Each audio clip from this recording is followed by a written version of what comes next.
Good evening student, मैं मित्र राणा आप सभी का स्टडी पॉइंट विद अमित में स्वागत करता हूं। उम्मीद करता हूं आप सब अच्छे होंगे और आपके एग्जाम जैसा कि हो चुके हैं बहुत अच्छे से हुए हैं।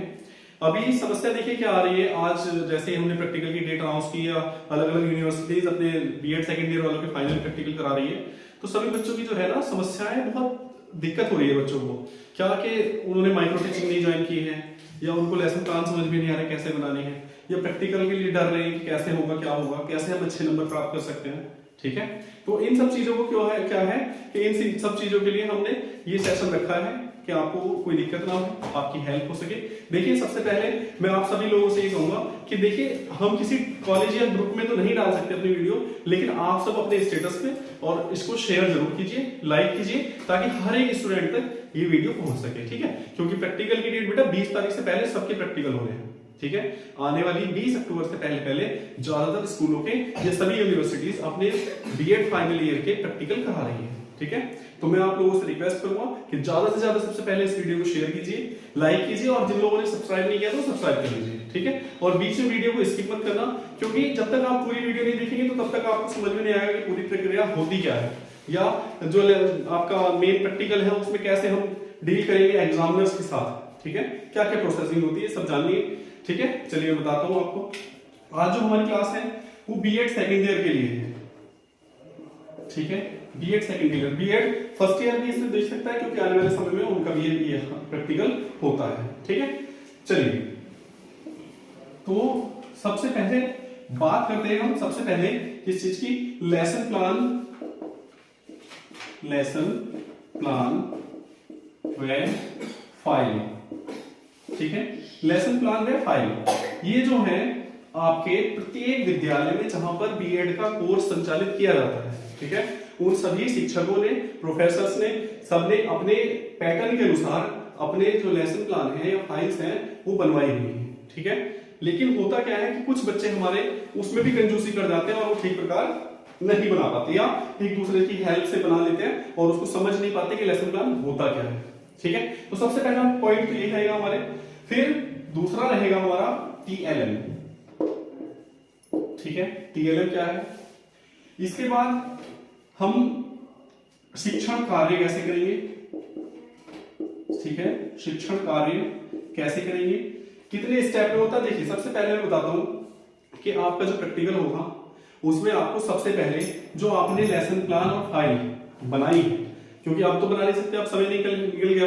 ठीक है, तो आप जल्दी से जल्दी अपनी ये फाइल और लेसन प्लान जिनके कंप्लीट नहीं है वो करके अपने टीचर से चेक करा लेंगे। ठीक है, अगर नहीं हुए तो आप अपने टीचर से संपर्क करेंगे। ठीक है, लेकिन ये आपको लेके जरूर जाने हैं जब आपका प्रैक्टिकल होगा। ठीक, पहला पॉइंट। दूसरा है कि इसके बाद हम लेंगे क्या, जो हमारा मेन प्लान होता है। मेन प्लान क्या होता है कि जैसे आपने हर एक विद्यालय में ये वाले प्लान जो बनाए हैं, ये लगभग 25 या 30, ठीक है, 25 या 30 प्लान बनवाते हैं सभी शिक्षक। तो आपने क्या करना है कि ये जो 30 प्लान आपने बनाए हैं अपने शिक्षक के पैटर्न पे, ठीक है, जैसे उन्होंने बनाया है, तो उसमें से आपको एक प्लान, ठीक है, जो हमारा पैटर्न है वो एक प्लान का है, कुछ स्कूलों में 2 प्लान का भी है। ठीक है, तो एक प्लान आप उन 30 में से क्या करेंगे, यहां नोट कर लेंगे या नोट डाउन कर लेंगे, जो आपके एक छोटा रजिस्टर मिला हुआ है। ठीक है, मेन लेसन प्लान कुछ स्कूलों में नहीं दिया जाता होगा तो आप बारीक वाला रजिस्टर खरीद सकते हैं। ठीक है, उस पर बनेगा। तो एक लेसन प्लान जो है आपको यहां बनाना है। ये तो हो गया आपके एक सब्जेक्ट का। अब बीएड सेकंड ईयर में होते हैं 2, क्या होते हैं, टीचिंग सब्जेक्ट। ठीक है, तो लेसन प्लान में कितने बनेंगे, 2 लेसन प्लान। ठीक है, जैसे सपोज दैट आप सपोज कीजिए किसी के पास एसएसटी है, ठीक है, और दूसरा सब्जेक्ट हमारा क्या है, इंग्लिश है, तो एक लेसन प्लान आप इंग्लिश का बनाएंगे, एक लेसन प्लान आप एसएसटी का बनाएंगे। ठीक है, बीएड फर्स्ट ईयर में हम एक सब्जेक्ट की टीचिंग करते हैं प्रैक्टिकल में, लेकिन बीएड सेकंड ईयर में हम दोनों सब्जेक्ट की टीचिंग करते हैं प्रैक्टिकल में। ठीक है, तो सबसे पहले ये 2 मेन लेसन प्लान आप तैयार करेंगे। ठीक है, पहला पॉइंट ये हो गया, दूसरा पॉइंट ये हो गया। ठीक है, अब आते हैं तीसरा पॉइंट। अब जो ये तीसरा पॉइंट है इसमें हम देखते हैं टीएलएम। अब टीएलएम में क्या क्या होता है, देखिए, आपके मेन प्लान तो हो गए, ठीक है, फिर चार्ट, ठीक है, चौक, डस्टर, ठीक है, डस्टर, पॉइंटर, ठीक है, पॉइंटर। फिर हमारा रोलर बोर्ड, रोलर बोर्ड, ठीक है, रोलर बोर्ड हो गया। या इसमें मॉडल भी ले सकते हैं हम, ठीक है, या प्राकृतिक चीजें, प्राकृतिक चीज मतलब प्राकृतिक वस्तु, ठीक है, प्राकृतिक वस्तु। अब प्राकृतिक वस्तु क्या होती है? सपोज दैट आप कीजिए क्या कि आप फ्रूट्स पढ़ा रहे हैं, ठीक है, तो आप साक्षात्कार एप्पल ले आ सकते हैं कि ये क्या है बच्चों, एप्पल है, ठीक है। आप फूल पढ़ा रहे हैं, फूलों से रिलेटेड आपका प्रकाश संश्लेषण और सब चीजों में साइंस में आपका फूल का एक चैप्टर होता है, ठीक है, तो उसको आप सरसों के फूल को आप यूज कर सकते हैं, फाइबर ले जा सकते हैं। कभी कभी हम जौ या गेहूं के ऊपर बनाते हैं, ठीक है, रबी की फसल या दूसरी फसल, तो उनके ऊपर हम वो फसल भी ले जाते हैं। तो ज्यादातर हम क्या करते हैं कि ये जितने भी हमारे टीएलएम है इनको हम लेके जाएंगे, ठीक है। ये टीएलएम आपके तैयार होने चाहिए, कुछ भी नहीं है तो कम से कम चार्ट, चौक, डस्टर, पॉइंटर, रोलर बोर्ड ये होने चाहिए, ठीक है। भले ही आपके पास मॉडल नहीं है, प्राकृतिक वस्तु नहीं है, लेकिन ये चीजें आपके पास होनी चाहिए। सबसे पहले आपको इन्हीं को एग्जामिनर देखता है कि टीएलएम है या नहीं, ठीक है।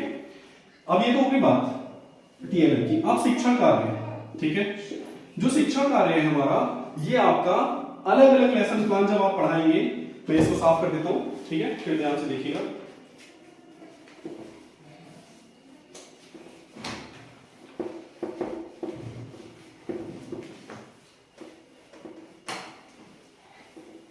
ये क्या होता है कि जब आप टीचिंग करने जाएंगे, सबसे पहले देखिए अब आती है प्लान की बात। माइक्रो टीचिंग जिन बच्चों ने की है तो उनको पता है, जिन लोगों ने माइक्रो टीचिंग नहीं की तो वो समझ लीजिए। ये जो लेसन प्लान होता है, ठीक है, ये लेसन प्लान क्या होता है बेटा? ये होता है कि हमारी कक्षा में जाने से पहले शिक्षण कार्य करने का जो पहले से प्लान हम लिखित रूप में तैयार कर लेते हैं, योजना बना लेते हैं, वो हमारे क्या होती है? लेसन प्लान होता है, मतलब पाठ योजना। पाठ योजना मतलब जब हम शिक्षण, जैसे अभी सपोज दैट मैं यहाँ पढ़ाने आ रहा हूं, तो ये हमारी क्या है? क्लासरूम, ठीक। अब क्लासरूम में पढ़ाने से पहले मैंने खुद ने अपना एक प्लान बनाया होगा कि मैं आप लोगों को किस तरह से पॉइंट टू पॉइंट समझाऊंगा। उसी तरह जब हम कार्य करने जाते हैं, शिक्षण कार्य करने जाते हैं, शिक्षण की प्रक्रिया के दौरान जब हम कक्ष में जाते हैं, ठीक है, कक्षा में बच्चों को पढ़ाते हैं, तो वो जो हम पढ़ाते हैं पूरा स्टेप बाय स्टेप, ठीक है, वो हम क्या करते हैं? लेसन प्लान में लिखित रूप में उसको तैयार कर लेते हैं, ठीक है। जैसे सबसे पहला स्टेप क्या होता है? प्रस्तावना प्रश्न, ठीक है, प्रस्तावना प्रश्न। इससे भी पहले क्या होता है हमारा? एक तो होता है सामान्य उद्देश्य, सामान्य उद्देश्य, ठीक है, एक होता है हमारा विशिष्ट उद्देश्य, विशिष्ट उद्देश्य, ठीक है। इससे पहले हमारी बोर्ड की एंट्री होती है, दिनांक होता है, ठीक है, विषय होता है, उप विषय होता है, ठीक है, और आपका टॉपिक होता है, ठीक है। इधर क्या होता है? कालांश होता है या कक्षा कह दीजिए, ठीक है, कक्षा, कालांश, ठीक है, और अवधि, वर्ग, ये सब चीजें होती है, ठीक है। तो सबसे पहले जब आप शिक्षण कार्य करने जाएंगे तो सबसे पहले आप बोर्ड की एंट्री करेंगे, ठीक है। ये जो बोर्ड की एंट्री आप करेंगे, ठीक है, देखिए यहां समझ लीजिए, अगर यहां समझ में आ रहा है तो ठीक है। देखिए मैं अभी प्लान समझा रहा हूं, आप लोगों को सब चीजें बता रहा हूं, आप प्लीज सब प्रत्येक बच्चे तक ये वीडियो पहुंचे, इसलिए शेयर कीजिए, ज्यादा से ज्यादा लाइक कीजिए। अगर फिर भी कोई समस्या आ रही तो कमेंट करके हमसे पूछ लीजिए, ठीक है। बहुत जल्दी हम लाइव क्लास लेके आने वाले हैं आप लोगों की, रात में 8 बजे हम अपनी मैथ की लाइव क्लास देने वाले हैं, जिसमें आप फ्री ऑफ कॉस्ट या कोई आपसे चार्ज नहीं लिया जाएगा, आप उसमें जुड़ सकते हैं, ठीक है। आपका क्योंकि सीटेट आ रहा है, यूपीटेट आ रहा है, ठीक है, या कोई भी आप कंपटीशन की तैयारी कर रहे हैं, तो वो मैथ की क्लास आपके लिए बहुत यूजफुल होगी। उसमें सब शॉर्ट ट्रिक के द्वारा हम चीजों को सिखाएंगे, ठीक है। और दूसरा अनाउंसमेंट क्या है कि 20 तारीख से हमारा ऑफलाइन वाला बैच यूपीटेट का स्टार्ट हो रहा है। ऑनलाइन बैच हम 1 तारीख से स्टार्ट करेंगे, ठीक है। जिन छात्राओं को या जिन छात्रों को एडमिशन लेना है वो मुझसे संपर्क कर सकता है, ठीक है। संपर्क कैसे करेंगे? 9045535956, ठीक है, ये मेरा कॉन्टेक्ट नंबर है। इस पे आप मुझे व्हाट्सएप लिख के, व्हाट्सएप पर अपना नेम, ठीक है, और कोर्स का नाम, जैसे यूपीटेट, ठीक है, ऑनलाइन करना है या ऑफलाइन करना है, ठीक है, या ऑफलाइन करना है, ये लिख के आप मुझे बता देंगे, भेज देंगे, ठीक है। उसके बाद मैं आपको खुद कांटेक्ट करूंगा, ठीक। तो ये तो बात होगी सब प्रत्येक बच्चे तक पहुंचने वाली बात, ठीक है, क्योंकि सभी का प्रैक्टिकल है। मैं चाहता हूं कि हर एक बच्चे का प्रैक्टिकल अच्छा हो, क्योंकि पूरे साल बच्चा मेहनत करता है और प्रैक्टिकल के समय उसके साथ अगर कोई चीजें अच्छी ना हो तो वो बड़ा नर्वस, मतलब खुद को अपने आप को बहुत गिल्टी फील करता है, ठीक है। तो जब सबसे पहले हम जाएंगे तो ये दिनांक, ठीक है, इस पर ध्यान देंगे। दूसरा आपका विषय, समझ रहे, जिनका सामाजिक विज्ञान है, सामाजिक अध्ययन है, तो वो शॉर्ट में सामाजिक विषय लिखेंगे। उपविषय, जैसे उपविषय क्या होता है, जैसे इतिहास, भूगोल, नागरिक शास्त्र, ये आपके क्या है, उपविषय है, ठीक है। विज्ञान आप पढ़ाने जा रहे हैं तो भौतिक विज्ञान, रसायन विज्ञान या जीव विज्ञान, ये क्या है आपका उपविषय है, ठीक है। इंग्लिश पढ़ाने जा रहे हैं आप, तो इंग्लिश में आप लिटरेचर पढ़ा रहे हैं या ग्रामर पढ़ा रहे हैं, ये आपका उपविषय है, ठीक है। टॉपिक क्या होता है, टॉपिक होता है कि जिस टॉपिक को या जिस चैप्टर को या जिस पॉइंट को आप पढ़ाना चाह रहे हैं, जिसके बारे में आपने लेसन प्लान बनाया है, वो हमारा क्या होता है, टॉपिक होता है, ठीक है। उसके बाद कक्षा, कालांश, कक्षा आप जानते हैं 6, 7, 8 को आपको पढ़ाना है, ठीक है। कालांश 36 मिनट का होता है या 40 मिनट का भी हो सकता है। कालांश का मतलब होता है काल, मतलब पहला लेक्चर, दूसरा लेक्चर, जिसको हम पीरियड कहते हैं, ठीक है, ये हो जाएगा। फिर आपकी अवधि 36 मिनट की होती है या 40 मिनट की, यानी 40 मिनट की हो सकती है, ठीक है।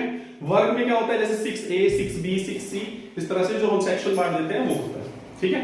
तो ये सबसे पहले आप ध्यान देंगे कि आपकी एंट्री हो चुकी है या नहीं, समझ रहे आप। इसके बाद अब देखिए, सपोज दैट कि पहला बच्चा मैं आया, तो मुझे ये बोर्ड की साफ मेरा, तो मैंने क्या किया, इन सब की एंट्री कर दी, ठीक है। अब मेरे बाद जो दूसरा बच्चा आएगा, तो क्या वो इसको पूरा रफ करके, पूरा साफ करके दोबारा से एंट्री करेगा? हाँ, क्योंकि आपकी जब टीचिंग होती है तो एग्जामिनर बेटा इतना टाइम उसके पास नहीं रहता कि आपकी एंट्री देखे, ठीक है। वो क्या करते हैं, फटाफट आते हैं, आपका टीचिंग देखते हैं और चले जाते हैं। तो आपके पास इतना समय नहीं है कि आप दोबारा से उसको पूरा क्लीन साफ करिए और उसके बाद फिर दोबारा से एंट्री कीजिए। आपको क्या करना है, जैसे हमसे पहले कोई विज्ञान वर्ग का बच्चा पढ़ा गया, ठीक है, विज्ञान पढ़ा गया, हमें क्या पढ़ाना है, होम साइंस, गृह विज्ञान, तो हम केवल इतना साफ करेंगे और यहां लिख देंगे गृह विज्ञान, ठीक है, समझ रहे हैं आप। अगर हमारा कोई उपविषय सही नहीं है तो हम उपविषय भर देंगे। टॉपिक, ठीक है, जो ये हमारा टॉपिक होगा इसको आप ध्यान रखिए। कालांश में आपका ध्यान नहीं जाना चाहिए क्योंकि वो ज्यादा इंपॉर्टेंट नहीं है। ये जो टॉपिक है ये कब निकलता है आपको पता है, जब आप प्रस्तावना प्रश्न, ठीक है, सबसे पहले हम प्रस्तावना प्रश्न पूछेंगे। प्रस्तावना प्रश्न क्या होता है बेटा, इंट्रोडक्टरी क्वेश्चन, मतलब बालक के पुराने ज्ञान को नवीन ज्ञान से जोड़ना, समझ रहे आप। जैसे अगर हमें कोई यातायात के वाहन पढ़ाने हैं, ठीक है, अब यातायात के वाहन में बच्चे को ये पता है कि मेरी एक छोटी साइकिल है, ठीक है, तो साइकिल के बारे में पहले से नॉलेज है उसको, लेकिन उसको बस, ट्रेन, एरोप्लेन, इन सब के बारे में नॉलेज नहीं है। तो हम क्या करेंगे, उसकी साइकिल से जो जितनी जानकारी उसकी है उससे नई जानकारी को जोड़ने का प्रयास करते हैं। किसके द्वारा, प्रस्तावना प्रश्न के। इनकी संख्या कितनी होती है, 1 से 5 तक, ठीक है, 1 से 5 तक, ठीक है, ज्यादा से ज्यादा 5 और कम से कम 2 या 3, समझ रहे। तो ये होते हैं हमारा प्रस्तावना प्रश्न। इसके बाद आता है हमारा उद्देश्य कथन। उद्देश्य कथन, अब ये जो उद्देश्य कथन होता है इसमें हम बोलते हैं कि छात्र छात्राओं, आप हम सब मिलकर, आज हम सब मिलकर क्या करेंगे, इस टॉपिक का अध्ययन करेंगे, इसका, ठीक है। तो ये हमारा टॉपिक हो गया। टॉपिक हम तभी डालेंगे जब हमारा ये स्टेटमेंट ऑफ ऑब्जेक्टिव आ जाएगा, ठीक। अब लेसन प्लान में तो हमारा प्रस्तावना प्रश्न के बाद उद्देश्य कथन होने के बाद हमारा क्या निकल जाता है, टॉपिक। टॉपिक की एंट्री आप तभी करेंगे जब उद्देश्य कथन बोल देंगे। अगर पहले से आपने टॉपिक में लिखा होगा, आपने जो टॉपिक है वो पहले बता देते तो गड़बड़ हो जाएगी, ठीक। ये तो हो गई हमारे टीचिंग की बात। अब इसके बाद आपको सारे पॉइंट पता होने चाहिए, ठीक है, स्पष्टीकरण होगा, बोधात्मक प्रश्न होंगे, इस तरह से स्टेप बाय स्टेप आपको करना है, समझ रहे हैं आप। यहां तक की बात बहुत इंपॉर्टेंट है, ठीक। अब बात आती है कि सर सपोज दैट हमारा जो प्लान है वो 5, 7, 10 मिनट में हमने जल्दी जल्दी हावड़ा एक्सप्रेस की तरह, मतलब भाग भाग के तेज स्पीड से बोल के, जैसे मैं बोलता हूं उस तरह से आप खत्म कर दोगे, है ना। तो जैसे ही आप खत्म कर दोगे तो आप अब सोचोगे अब क्या करें। तो अगर आपका लेसन प्लान खत्म भी हो जाता है, स्पष्टीकरण खत्म भी हो जाता है, समाप्त हो जाता है, तो आप क्या करेंगे, रिपीट से पढ़ाने लगेंगे, ठीक है। आप क्लास में शांत होकर नहीं खड़े होंगे, कुछ ना कुछ एक्टिविटी करते रहेंगे, ठीक है, जब तक कि एग्जामिनर ना आ जाए। सबसे इंपॉर्टेंट बात सुनिए कि आपका जो लेसन प्लान है वो पीछे रखा रहता है, आपके हाथ में, आपके आसपास नहीं होगा, इसलिए आप अपना लेसन प्लान याद करके जाएंगे अच्छे से, ठीक है। उसके सारे पॉइंट आप याद करके जाएंगे कि कितने पॉइंट हमने पढ़ाने हैं, कैसे कैसे एक के बाद एक पॉइंट हमारा आता है। समझ गए आप? लेसन प्लान आपका पीछे रखा रहता है, एग्जामिनर आते हैं, खुद चेक करते हैं, आपका जजमेंट करते हैं और चले जाते हैं। ठीक है। अब वो उसके ऊपर बात है, एग्जामिनर की बात है कि वो कितने समय आपको बैठ के टीचिंग देखते हैं, कितना नहीं देखते। ज्यादा देखेंगे, ज्यादा आपसे क्वेश्चन करेंगे तो आप मतलब समझिए कहीं ना कहीं इफेक्टिव होती है। ठीक है। पहली बात तो आपको छेड़ते ही नहीं है, कुछ कहते ही नहीं है, खुद जजमेंट करके आपको देख के चले जाते हैं। लेकिन होता क्या है, एक इंपॉर्टेंट थिंग होती है क्या, कि आप कहीं भी किसी भी पॉइंट पे हो, ठीक है, जो हमारे इंग्लिश के, हिंदी के, संस्कृत के बच्चे हैं वो मॉडल रीडिंग मतलब प्रथम अवंती या द्वितीय अवंती में हम क्या करते हैं, बच्चों से टीचिंग मतलब क्या स्टडी कराते हैं, पढ़ावाते हैं या खुद पढ़ते हैं, तो वो हमें नहीं करना, उससे बचना है हमें। केवल हमें क्या करना है, प्रस्तावना प्रश्न, उद्देश्य कथन, टॉपिक बताएंगे, उसके बाद स्पष्टीकरण, सीधे स्पष्टीकरण पे पहुंचते हैं। मॉडल रीडिंग, इमिटेशन रीडिंग नहीं कराते। समझ रहे आप? तो ये बात हुई। इसके बाद उद्देश्य कथन के बाद आता है टीएलएम। टीएलएम, ठीक है। टीएलएम क्या है? टीचिंग लर्निंग मटेरियल, ठीक है, शिक्षण सहायक सामग्री। ठीक है। अब ये क्या होता है कि जैसे मैंने आपको बताया, चार्ट, डस्टर, ठीक है, चौक, पॉइंटर, रोलर बोर्ड, ये सब आपके पास होना चाहिए, आपकी टेबल पे रखा होना चाहिए, क्योंकि जब एग्जामिनर पीछे आता है तो उसको दिखने चाहिए सारी चीजें। अगर नहीं दिखती तो एक बार वो पूछ लेते हैं आपसे कि आपके टीएलएम कहाँ है, टीएलएम लाए हैं कि नहीं लाए। ठीक है। चार्ट जो बनाएंगे वो आपके लिए बहुत ज्यादा हेल्पफुल होता है। क्यों? क्योंकि जब हम स्पष्टीकरण करते हैं तो कहीं ना कहीं नर्वसनेस, हमें घबराहट जो होती है, उसकी वजह से हम पूरा अच्छा प्रदर्शन नहीं कर पाते हैं। ठीक है। तो जो आपका चार्ट होता है या मॉडल होता है वो आपकी उसमें हेल्प करता है, किसमें? स्पष्टीकरण करने में। आप जब पॉइंटर लेके जाएंगे तो पॉइंटर इस हाथ में मतलब लेफ्ट हैंड में पकड़ेंगे और चीजों को यहां से पॉइंट करके बच्चों को समझाएंगे। ठीक है। राइट हैंड में कभी भी आप पॉइंटर नहीं पकड़ेंगे। ठीक है। हमारा पॉइंटर यहां चलेगा, नजरें बच्चों पर होंगी। ठीक है। ये समझ गए? बच्चों को क्वेश्चन जब हम करते हैं तो कहीं ना कहीं पुनर्बलन का आप यूज करेंगे। ठीक है। रेनफोर्समेंट देंगे उनको, ये कहीं ना कहीं बहुत ज्यादा जरूरी होती है, ये भी नोटिस करने वाली बात होती है। ठीक है। अगर कोई बच्चा अच्छे से जवाब देता है तो आप उनको गुड बोलेंगे, वेरी गुड बोलेंगे, बहुत अच्छे बच्चे, मतलब इस तरह से उनको कहीं ना कहीं मोटिवेट करेंगे। ठीक है। ये सारी बातें होती हैं। घबराने की बात कुछ नहीं होती, टेंशन वाली कोई बात नहीं होती, क्योंकि छोटे बच्चे होते हैं वो आपको ज्यादा परेशान नहीं करते और शरारत करते हैं। ठीक है। क्लास की व्यवस्था आप खुद बनाएंगे, कोई आपकी हेल्प नहीं करेगा। ठीक है। क्योंकि क्लास में पूरी क्लास किसके हैंड ओवर होती है? आपके। आप उस समय शिक्षक हैं। ठीक है। तो आप क्लास की व्यवस्था खुद बनाएंगे। टाइम से पहुंचिए। ठीक है। जिनका लेसन प्लान और असाइनमेंट चेक नहीं है वो जरूर करा ले, मेन प्लान बना ले, जो मैंने टीएलएम बनाया है वो जरूर बता करके लेके आए तैयार। ठीक है। यूनिफॉर्म में आएंगे, ब्लू कलर की साड़ी हमारे कॉलेज की यूनिफॉर्म है, तो आप साड़ी में ही आएंगे सब। ठीक है। टाइमिंग 9 बजे की दी है तो 9 बजे से पहले पहुंचने का प्रयास कीजिए, 9 बजे लास्ट आप पहुंच सकते हैं। ठीक है। सबके सब बच्चे 9 बजे रिपोर्ट कीजिएगा। ठीक है। दूसरी बात, जब आपका ये सब चीजें हो जाएंगी तो सपोज कीजिए आपने 2 टीचिंग सब्जेक्ट है तो 1 कर लिया। ठीक है। उसके बाद आप रेस्ट पे चले जाएंगे। जब तक कि सब बच्चों का, टोटल बच्चों की टीचिंग नहीं हो जाएगी तब तक आपकी दूसरे सब्जेक्ट की टीचिंग नहीं होती। ठीक है। तो दूसरे सब्जेक्ट की टीचिंग करेंगे, उसके बाद थर्ड राउंड जो होगा वो होगा आपका वाइवा। ठीक है। तो जो ये वाइवा होता है इसमें क्या होता है? ठीक है। आप जो 8 असाइनमेंट बनाते हैं, ठीक है, 8 असाइनमेंट में आपके सब्जेक्ट हो जाएंगे 4-5। ठीक है। एक टूर की फाइल बनाते हैं आप, एक स्काउट एंड गाइड की बनाते हैं, कल्चर एक्टिविटी की बनाते हैं। ठीक है। तो इन फाइल से जो है एग्जामिनर क्वेश्चन उठाता है। ठीक है। इन फाइल से जो आपके क्वेश्चन उठेंगे वो यही उठेंगे क्या, कि आप स्काउट में आए थे, कौन से बैच में थे, ठीक है, क्या क्या किया था, इसने जजमेंट किया था, क्या होता है स्काउट एंड गाइड, इस तरह से क्वेश्चन बन जाएंगे। टूर के लिए क्वेश्चन बन जाते हैं, कहां गए थे आप, कौन कौन गए थे, कितने ग्रुप में गए थे, आपकी फोटो कहां है, इस तरह से क्वेश्चन बन जाते हैं। लास्ट हमारा क्या है? कल्चर एक्टिविटी के कौन कौन से कल्चर एक्टिविटी आपके विद्यालय में हुई है, किस किस में आपने पार्टिसिपेट किया है, थोड़ा सा इस बारे में। और जब बच्चा कुछ बोल ही नहीं पाता तो लास्ट में आपसे पूछता है बहुत इंपॉर्टेंट चीज, क्या, कि आपके सब्जेक्ट के नाम बताइए। ठीक है। आप अपने प्लान को चाहे देखिए मत देखिए, चाहे जो करिए, सब्जेक्ट आपको बहुत अच्छे से याद होने चाहिए। कभी कभी ये भी पूछ लेता है कि कौन सा सब्जेक्ट कौन से टीचर पढ़ा रहे हैं। ठीक है। तो इन चीजों का ख्याल रखिए आप अच्छे से, घबराने वाली कोई बात नहीं है, सब बहुत अच्छे से होगा। बस आप अपना कॉन्फिडेंस लेवल बढ़िया से बनाइए। ठीक है। इससे रिलेटेड सब कुछ हो गया। अगर आपको अभी भी कोई ऐसा लगता है कि कोई डाउट है या कोई क्वेश्चन है तो कमेंट करके हमें बताइए, मैं कमेंट में ही आपको रिप्लाई कर दूंगा। ठीक है। उम्मीद करता हूं आपको सारी चीजें समझ में आई होंगी। और मैं लास्ट में यही कहूंगा कि आप प्लीज हर एक बच्चे, मतलब प्रत्येक बच्चे तक ये वीडियो पहुंचे, इसमें शेयर कीजिए, अपने स्टेटस पे लगाइए। मैं चाहता हूं कि मेरे 100 बच्चे हमें लाइव देखते हैं कम से कम। ठीक है। जो हमारे 100 बच्चे देखते हैं वो 100 के 100 अपने स्टेटस पे लगाएं तो मुझे बड़ा अच्छा लगेगा। और लाइक कीजिए। ठीक है। अगर वीडियो अच्छी लगी तो